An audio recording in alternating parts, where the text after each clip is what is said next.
22 September 2024 रोजी खासदार शाहू महाराज छत्रपती यांच्या उपस्थितीत जनशक्ती महासंघ या सामाजिक संघटनेची स्थापना करण्यात आली। सोमवारी या संघटनेला 1 वर्ष पूर्ण होते। गेल्या वर्षभरात जनशक्ती महासंघानं देश आणि राज्य पातळीवरील सामाजिक प्रश्नांच्या बरोबरच जिल्ह्यातील अनेक अन्याय अत्याचाराच्या प्रश्नावर रस्त्यावरची आंदोलनं करून न्यायाची मागणी केली आहे। तसंच वर्षभरात विविध महापुरुषांच्या जयंती, स्मृती दिन साजरे करून प्रबोधनात्मक कार्यक्रम आयोजित केलेत।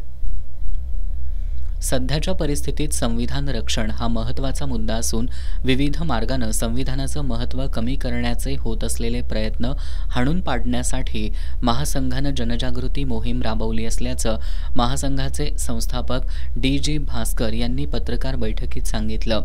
महासंघाच्या वर्धापन दिनानिमित्त 22 सप्टेंबरला राजर्षी शाहू स्मारक भवनात जनशक्ती महासंघाच्या वतीनं कार्यकर्ता प्रबोधन मेळावा आयोजित करण्यात आलाय।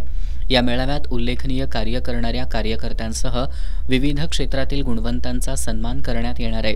या मेळाव्याला शिवाजी विद्यापीठाचे जनसंपर्क अधिकारी अलोक जत्राटकर, इतिहास अभ्यासक डॉक्टर अनिल माने, रमेश कांबळे यांची प्रमुख उपस्थिती असणार आहे।